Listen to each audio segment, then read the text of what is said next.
one of the things that I really admire about you, which I don't know if you knew this, is like that you take responsibility like out the gate type of vibe.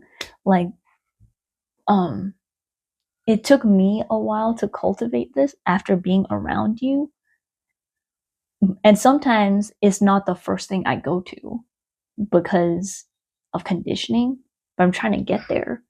Like, how do you like think like, well, like, why aren't I already there? Like, how do you have such a strong mindset like that to where you're like, oh, this is laziness, and you're able to identify, oh, why didn't I make a process for this? This is laziness, and this and this and this and this, and like taking responsibility for everything instead of getting into the weakness. And like, emotions can be strong, like they can be powerful and get you towards power, and they can be utilized properly, but a lot of times they're utilized improperly, and the emotions can fuel weakness instead of strength. How do you do that to where it goes towards strength instead of weakness, like right out the get-go? Is it just like practice and conditioning? How did you fortify your mind to where it's like that? Because until I met you, it's like, unless there were hard times, like, why bother type of vibe. Like, yeah, I'm like, why would I? Like, there's no reason or push or anything. But if the environment's pushing me, oh my God, I gotta make it go, go, go. But you do it even when there's so much peace and love, or unless in your mind you're thinking, oh my gosh, it's go, go, go time. But then like your body would be stressed out. So like, how do you do that? Like right out the get-go. But I think I asked a bunch of questions in that to like tackle it. So yeah. So I love you too.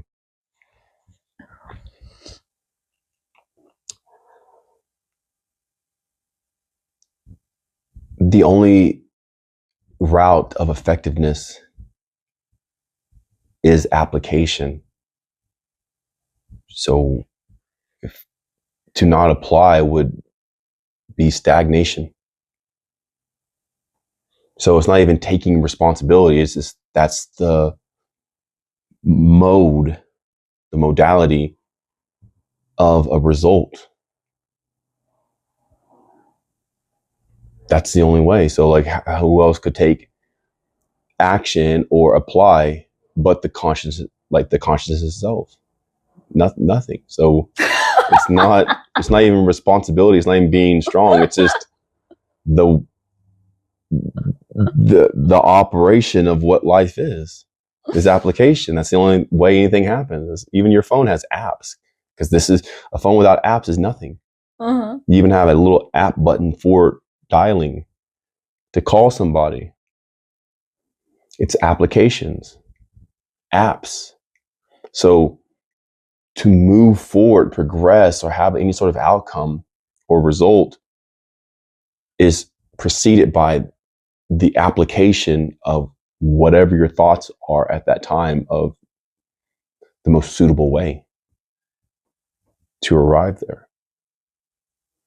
So it's not that I'm taking responsibility, it's just I'm taking in data and seeing what's there, so I can then continue to apply my interpretation into the situation towards the direction of the desired outcome. It makes me think about, like, it seems like the only way to move through time and space, in a sense, and for actual like movement to exist, you have to actually move forward. Like, it's kind of like duh, but the movement forward is like taking a result or taking an action. Consciousness applied. Even you like doing this, that's consciousness applied. Like, that's the only way to move. If you're stagnant and aging, it means you haven't made a move. Like, you're just letting, in a sense, like the chessboard just keep going. It's just there. Like, no one made a piece move. And then people are like, man, why isn't the game going? The chess is like, no one made a move. It's like, and they're just there. Like, of course, no resources or anything are flowing through because nothing is moving. So consciousness applied is the actual movement forward. So it's not about weakness or strength. That's just the move. Like, it's either you move or you don't. It's not even this move, this move, this move. No, there's only one move, which is to move. I want to make this point that when you actually look at everything that's spoken, a lot of these terms and ideologies and approaches are conceptual. They're just concepts. Good and bad, strong, weak. They're not even real. There's no such thing as strong. There's no such thing as weak, because what is strong today could be weak tomorrow. And what's strong for this person is really weak for that person. So they're subjective. Good, bad, strong, weak. When you start removing these things from your scope and your thoughts, you're a lot more effective in your ability, in your resourcefulness, and your stamina and endurance. Because it's having those concepts and potential pathways present in your thinking exhaust you, because they're non-existent. They're not real. So whenever you look at something just for what it is, you can have a greater rate of efficiency and effectiveness in it, because you're not applying the tone or the shade of good, bad, strong, weak. I don't consider myself strong for paying attention or weak for not paying attention. It's either I am or I'm not, which makes it a lot less taxing on my mind. Mm-hmm. Because I'm not thinking, well, was I weak in that moment? Was I going to fall? Was I tired? Those things are hyperboles that anything present draws energy. So to even have those things in my mind would just take resources of my cognition, most likely leading to a non-desired result, or it wouldn't be as high as it could be because those things were tainted by the idea of strong and weak. They're not. There's no such thing as strong. There's no such thing as weak. It's subjective. Mm-hmm. This person's stronger. You can say this person's strong, but then you put them up to a stronger person. Now they're weak. Now this person's strong. We put them up to a stronger person. Now they're, so it's very subjective. Mm-hmm. So unless it's necessary, I find no need to even use those terms, which has granted more effectiveness in my own life personally.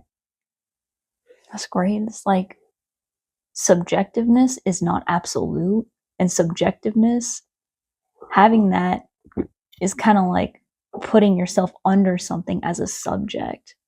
And even in school, you have subjects like this. It's not the actual main thing. Yeah. It's a great way to put it.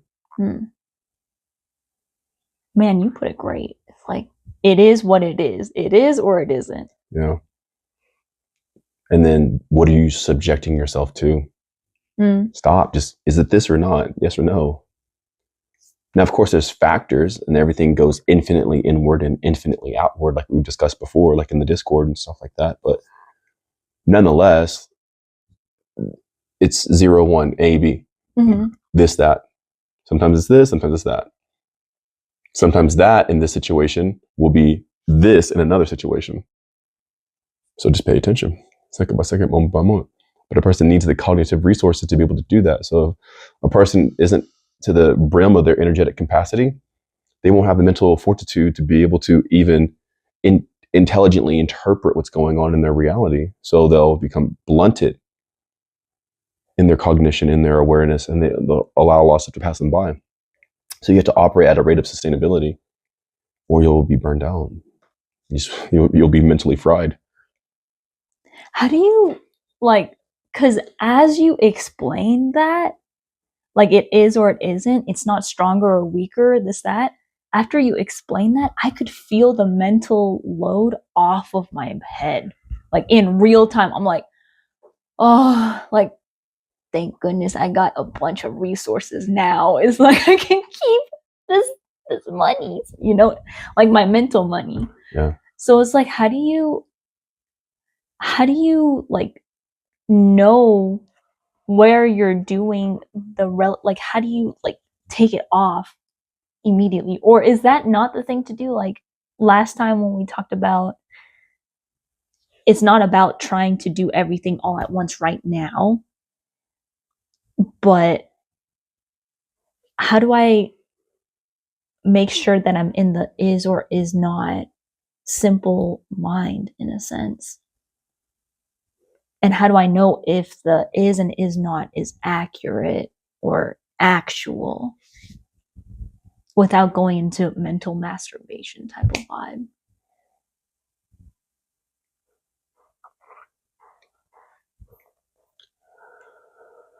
Well, a lot of ways that people, and primarily the only way that people come to conclusions are through references and factors. So becoming aware of certain factors can give you a good point of reference to the effectiveness of what you're attempting to do.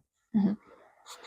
You know how you usually feel within your mind, and now you hearing it's not about strong or weak has now given you seemingly an enlightenment in your mind. You feel lighter, Mm-hmm. as referred to the reference point of how you felt prior.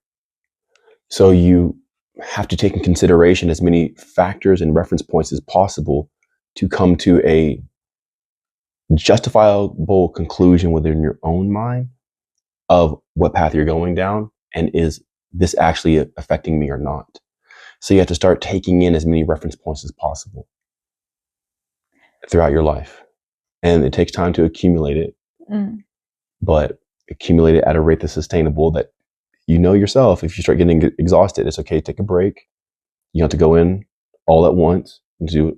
You don't have to do it all now. Mm-hmm. And making sure that your rate of sustainability, your energetic capacity, your load, how you feel, and everything else is in an equilibrium of operation to where you can continue going down this way indefinitely. Mm-hmm. So constantly scaling back and aligning yourself back to the course, your trajectory. So realignment, realignment, realignment, realignment, realignment. A lot of people say like reset. Resets to reset, go back to the original former. We're not going back to the former. We're moving forward in alignment. So you realign. Don't reset, realign. And you're taking your reference points and your factors in real time to utilize, to bounce off of, ping off of, through your interpretation of whatever you're experiencing, to come to those conclusions yourself. It's an internal thing. Now you could partner with somebody to find what's the most efficient route, like we're doing right now. But in your day to day, you had to first ask the questions like, well, how are you so strong? For it to even be revealed, oh, strength and weakness isn't real. It's conceptual and it's subjective. To even come to that, but it would have never happened unless you were already on your own path independently, but through interdependence, it was revealed. So continuing even knowing these words before you know if they're conceptual or actual, are going to bring you to the point where they're eventually brought up to where you, if you are partnering or collaborating with somebody who is on the level of that awareness, they can even be shown for the validity of what they are. So some things take time, some things take exposure, some things take awareness and acknowledgement. But if you even know that some things are just conceptual, that will at least start you on the way of having these things revealed to you. So you can start taking out these things. And when you take them out, how do you feel? Oh, man, I feel lighter. Okay, now that you feel lighter, are you more reckless though? Was that actually keeping you aligned? Like, okay, well, I need to be strong. It's actually keeping you aligned so you're not reckless. Like you might feel lighter now that it's gone, but are more things being destroyed? Then there's a new formula you got to take account of. Do I put it back, or do I see it in this light now? And these are things that you go through and that you use your awareness for. That's why I'm saying, like, studies are great, but it shouldn't all be in math. It shouldn't all be in this or that or that or this. It should be spread out through the variety and the diversity of what life actually is, which is all things. Life is all things. Height, depth, frequency, color, all that's everything. It's everything. Communication, love, feelings, emotions. But you got to be able to expand all together. And if there's any imbalance, the person will topple. It's where a lot of midlife crises happen and come in, because a person has primarily put the focus of their life into a thing versus all things. When a person's balanced in their homeostasis, their equilibrium, and in all these factors of their life, there's less occurrence of a midlife crisis because they're so fortified on all fronts. But if they make a person their life and that person leaves, then they have a midlife crisis. Or if they make a job their life, they're primarily focused on this one thing. If that thing goes, there's nothing else there. And you're not expanding for the purpose of avoiding a midlife crisis. The midlife crisis is just the indicator of the imbalance, but it's not the thing to avoid. You're not avoiding a midlife crisis. You're just acknowledging any imbalance. And these intentions are sensitive and it's very gray, but nonetheless, you're not looking to avoid, you're looking to acknowledge. I don't want to avoid a midlife crisis. If there's something imbalanced in me, allow the midlife crisis to happen so I can be exposed to it of any imbalance. But a lot of people will, I need to fortify all my fronts so I don't have a midlife crisis. You do that, then the midlife crisis is your goal. You're still blind to what life actually is. But when you're saying, I'm willing for anything to happen, exposed to me and show to me, then you can see these concepts and things like that, like strong and weak. You can acknowledge them, and now you expand from there. And if it happens, you're using it as an indicator versus an avoidance. I'm not trying to avoid a midlife crisis. I'm actually trying to apply it so I can see what in my life is unstable. I'm trying to shake everything in my life to find out what's unstable, because what's shaken will be broken off. Let it break. I'm not aggressively or angrily or, in anger or trying to purposely destroy stuff in my life, but I'm looking for what's being shaken and allow it to be shaken so I can either fortify it or break it off, so I can establish myself from the center point, the epicenter, outward at a sustainable rate versus reaching and becoming imbalanced because I focus on one thing or two things or whatever. So when you were saying all that, in my mind, I thought about, what's a good versus bad reference point? And I'm like, the good versus bad, like the subject. It's everywhere. The relative. Subjective and conceptual, yeah. Conceptual. So I'm like, I also do wonder, if I'm having everything, as much reference points as possible, wouldn't that overload me? Or no, that's what your senses are. That's when you know you're cold. It's when you know it's bright or it's dark, because those are the reference points. It's dark because you know what light is, to you, and it's cold because you know what heat is and everything else. But your ability of your sustainability in operations of that is completely dependent on your mental cognition.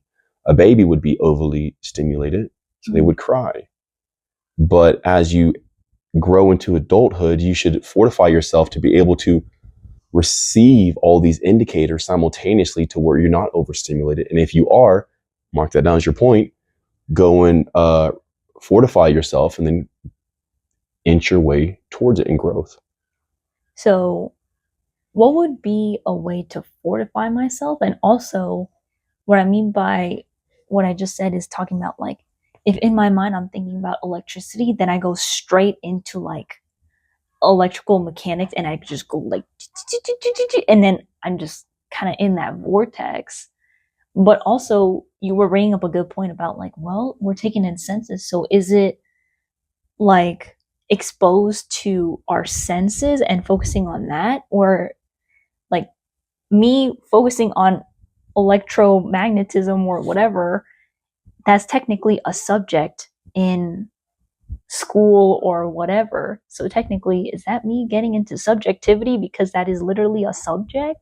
So where would be the definitions of being reference pointed into? Reference point. But also, like, how do I fortify if I do, oh my gosh, this is way too much. I can't cry. I mean, I could, but I'm not at that level. I think I'm past that level. Unless I'm not, then it's cool. But just, you know what I'm saying? You want to bring yourself to the point to where you'd find out, like, am I going to cry today or not? Not because a person stays sensitive or undeveloped, but that's the indicator that they are undeveloped in that realm. And that's what needs to be established and fortified. But remember, the primary focus of what was said earlier was imbalance, not avoidance of subject. So you're not avoiding subjects, electromagnetism, science, physics, anything like that. But you want to make sure that's not your primary focus in totality. Like, hey, I am a electrophysicist. This is all I focus on. I'm an engineer, this or that. It's great, it's cool, it's needed for the infrastructure of cities and everything else. But to make it your primary focus all day on this, there's going to be an imbalance that's developed. Everything needs to be taken into consideration at the rate of sustainability. So it's not that you're avoiding subjects because, okay, well, subjects aren't real, they're conceptual. Well, that's not, again, that's going on the detour of the good and the bad itself. Yeah. Take in everything. There is electricity, there is electromagnetism, there is quantum physics and weight and engineering and load and levers and mechanical function, all this. There's so much out there, and it's okay to focus on it. It's okay to even go in for a time to focus on it, but don't continue to have your focus solely there. By being able to inhale, exhale, then inhale, exhale over here, then inhale, exhale over here, then here and here and here. You have a spherical 360 degrees on 360 fronts all around you to operate in, expanding it at a sustainable rate. And like we were saying in our last video, if you don't think you're going to do it, you're going to try to cram everything in at once. But when you know, like, hey, look, I'm here for a while, I'll be here for a while, you're not trying to cram everything in, you're doing it at a rate that's sustainable. And then over time it happens. That's how I even know what I know, because there's no rush. Which you helped me with that too. Moving and saunter, it's all good. I'm not being lackadaisical, but I'm also not rushing and hurrying. If a person starts stubbing their toe or losing their keys, it's an indicator that they're rushing in life. They're not even paying attention. You're paying attention not so much that you're hurting yourself, you're causing yourself harm. What'd your big toe ever do to you? It keeps you balanced. Why do you keep hitting it? Or your pinky toe, like, because you're imbalanced, you keep hitting it to tell you you're imbalanced. Yep, that's the only way you could fall, is if you weren't balanced. It's the only way you can hit yourself is you weren't aware. Okay, I think there's a lot of good gems in there. I think my mind is like, oh. Wow. Thank you so much, Michael. I appreciate you. Yeah. I love you. Thanks for the second episode filming. Yeah. Well, Aini. I love you. Sarangay. Okay. Thank you. My sock.